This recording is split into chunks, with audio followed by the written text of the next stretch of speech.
Elias, how are you? Pastor Magadi. Ndofara wakasimba here. Ndiri right. Yes. Pastor ndadzokozve kare zuva ranhasi. Okay.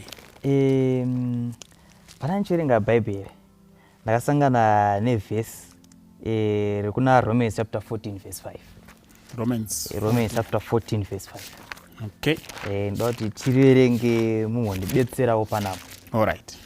Saka ngaendisa nokuverenga. Hanzi mumwe munhu unoti zuva rimwe rinopfuura rimwe. All right. Mumwe unoti mazuva ose akafanana. Mumwe nomumwe ngaazive kwazvo mumwoyo make. Saka manzwisira ndakaita panapa ndakanzwa sokuti mazuva munhu unongozvifungira kuti iri zuva ndo rakakosha. Hanzi mumwe nomumwe ngaazive mumwoyo make. Saka ndakutambudzika mani bosi ndonzwa vamwe vachiti zuva rakati rakakosha, vamwe voti zuva rakati ndo rakakosha, but panapa Paul arikuita sekuti mumwe nomumwe ngaangozvizivira. Ndikangomuka ndichiti Tuesday, ndakutoti Tuesday ndo zuva rangu rekushumira. Ndikamuka ndichiti Wednesday. Saka ndikumbirawo mundijekesere pfungwa iri kubuda pana Romans 14 verse 5. Okay. Yeah, mvunzo wako wakanaka wakakosha futi.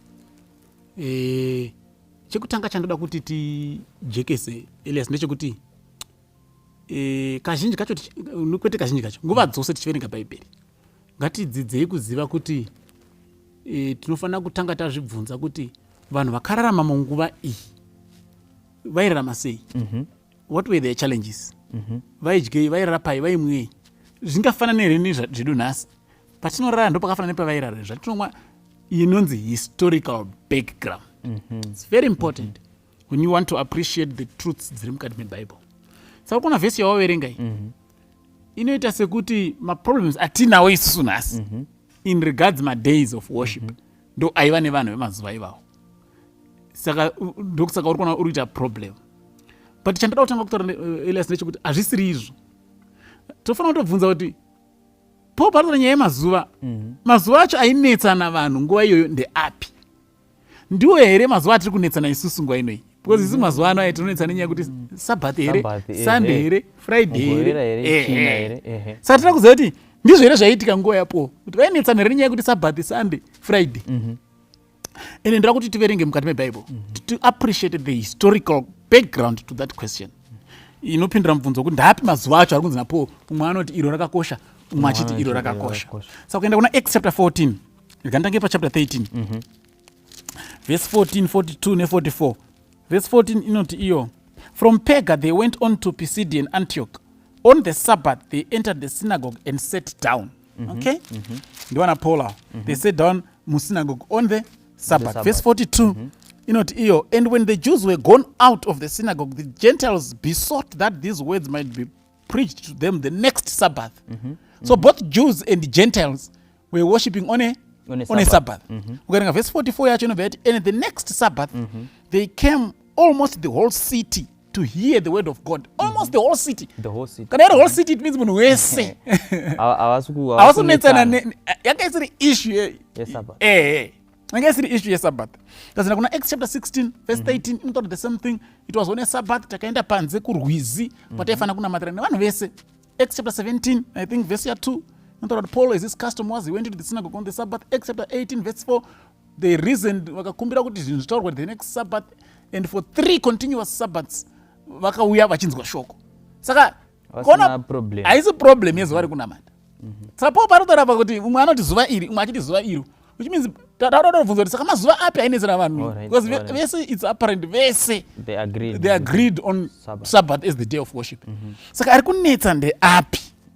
Saka kuenda kuna Leviticus manje should be chapter 23 verse 5 and 6. Verse 5, the Lord's Passover begins at twilight on the 14th day of the first month. On the 15th day of that month, the Lord's feast of unleavened bread begins. For 7 days you must eat bread while made without yeast. On the first day hold a sacred assembly and do no regular work. Saka pataurwa zvinhu zviri, pataurwa Passover day, pataurwa feast of unleavened bread. Esa ari kunzi vaisafanira kushanda mazuva iwawo. No regular work. Ukaenda paverse 32, 33, it shall be unto you a Sabbath of rest. You shall afflict your souls on the 9th day of the month at evening. And the Lord spake to Moses, saying, speak to the children of Israel, saying, the 15th day of this 7th month shall be the feast of tabernacles for 7 days unto the Lord. On the first day shall be holy communion, you shall do no ceremony. Anga akawanda mukaverenga chapter 23 years. There were so many. Sasa zvakuitika mumazuva apo, umwe aiti inini handononge unleavened bread yakakosha. I would rather go for Passover. Vaenda kuPassover voshora vasina kuenda kuunleavened bread. Andazona. Saka po akuti ayo. Umwe ari kuti iro rakakosha. Umwe ari kuti iro rakakosha. Tongai mwe man. Menyu.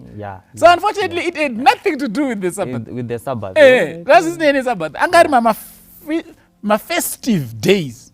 Angari ma festive days, not the Sabbath, because vese vaenda they agreed on the Sabbath. On the issue. Saka unongoda kuzoziva manje saka why were some now were saying this one is more important, that one is more important. That ukanzwisisa the purpose of these feasts, why they were introduced, like the Passover feast.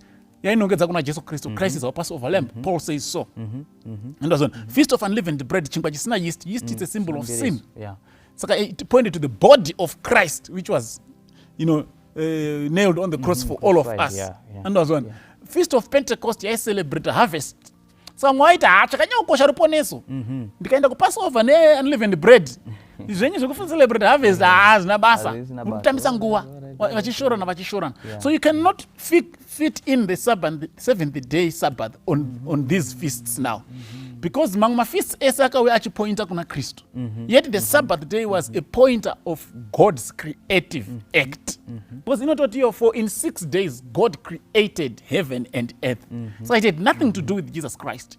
So the Sabbath day inotibatsira ku acknowledge kuti God created. The feast of Passover yaivabatsira kutaura kuti takaponesewa neropa, but kwete why the real Passover is coming. So when the Passover Christ came, you no longer need to continue kuitirana hondo nemazuva ezvinhu zvisina basa. Saka munhu nemunhu ngachingozvizivirega kuti ano nyange wadako kuzvichengeta chirega kushora asiri kuti asiri kuchengeta. Aiwa maita basa mufundisi. Asi ndichadzoka pasabata ipapa. I know it's fine. It's fine, you're always free. Thank you so much. Okay.